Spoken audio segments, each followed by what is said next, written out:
Ya, seru banget ya. Tiap hari saya melototin sidang MK.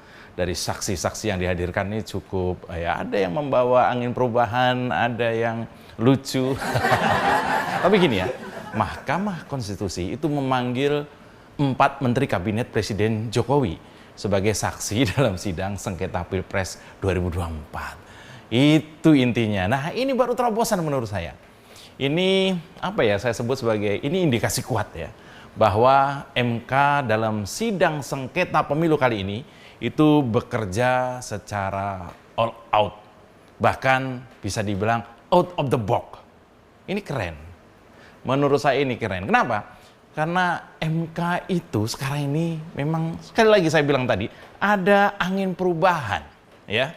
Kenapa MK harus lebih kreatif dalam proses mencari solusi keadilan dalam sengketa pemilu kali ini? Kenapa? Kenapa harus kreatif? Ya karena indikasi modus kecurangannya juga sangat kreatif. Sekarang nih ya, curang aja itu ada tim kreatifnya. Kabarnya ya, untuk curang di pemilu itu pakai konsultan.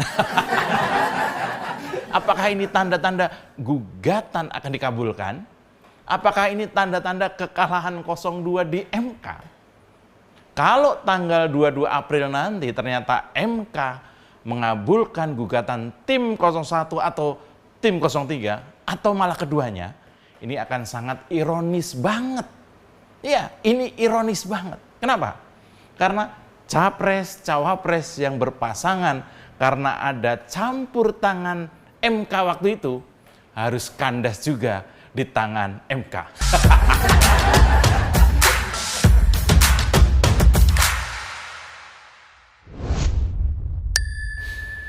Ya, dulu sengketa pemilu itu biasanya MK itu cuma ngurus angka-angka aja.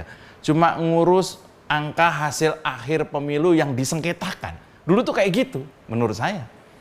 Jadi soal proses pemilu itu sendiri kurang dapat perhatian sebagai bahan pertimbangan keputusan mahkamah.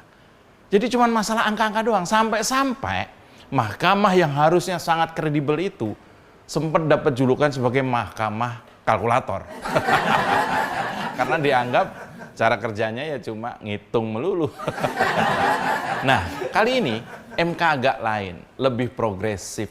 Setidaknya yaitu tadi memanggil menteri-menteri yang kalau saya lihat ya, dari nama-nama yang dipanggil itu arahnya MK itu mau nanya soal pembagian bansos yang dianggap melanggar baik secara prosedur, undang-undang ataupun ada indikasi penyalahgunaan wewenang yang menguntungkan pasangan calon yang juga anak presiden. Ya, soal banjir bansos menjelang pencoblosan semua pasti tahu lah. Atau ada juga yang pura-pura nggak tahu lah. Inilah kemudian kenapa banyak banget yang teriak-teriak sejak awal, tapi meskipun nggak digubris, tapi tetap teriak, yaitu bahwa anak presiden yang masih aktif, anak seorang presiden yang masih aktif, bukan mantan presiden, bukan bekas presiden, bukan presiden yang pernah menjabat, tapi anak presiden yang masih aktif menjabat, jangan ikutan pilpres. Ini kita-kita yang teriak ini udah sampai males teriak dari awal, dari lah gitu. Kita udah teriak-teriak soal itu. Anak presiden yang masih aktif jangan ikutan pilpres. Kenapa protes itu diteriakkan hampir semua kelompok masyarakat pro demokrasi? Bukan cuman itu nggak ada etikanya ya, bukan cuman itu. Bukan cuma itu nggak ada etikanya sekali lagi, tapi itu memalukan. Bukan cuma itu menunjukkan ambruknya demokrasi, bukan. Tapi yang lebih penting adalah itu tidak adil. Nah, sekarang terbukti nih.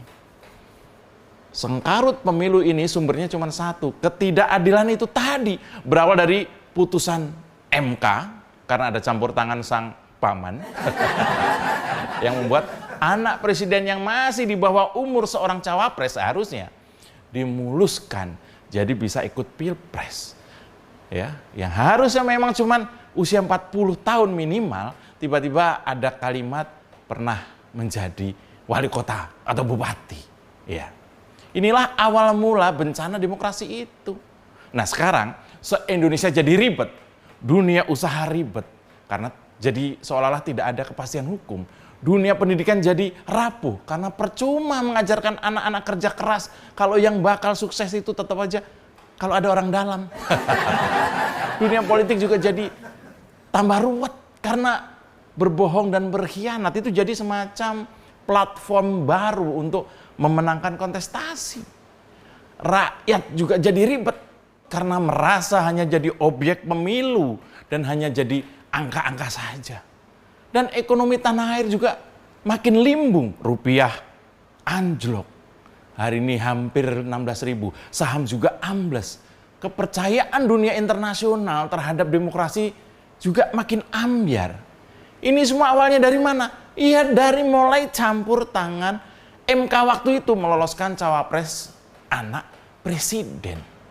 Nah, ketika kemarin Ketua MK Soehartoyo mengatakan majelis hakim akan menjadwalkan pemanggilan para menteri seperti Menko Pembangunan Manusia dan Kebudayaan Pak Muhadjir, ada Menteri Koordinator Perekonomian Airlangga Hartarto, ada Menteri Keuangan Bu Sri Mulyani, dan ada Menteri Sosial Bu Risma.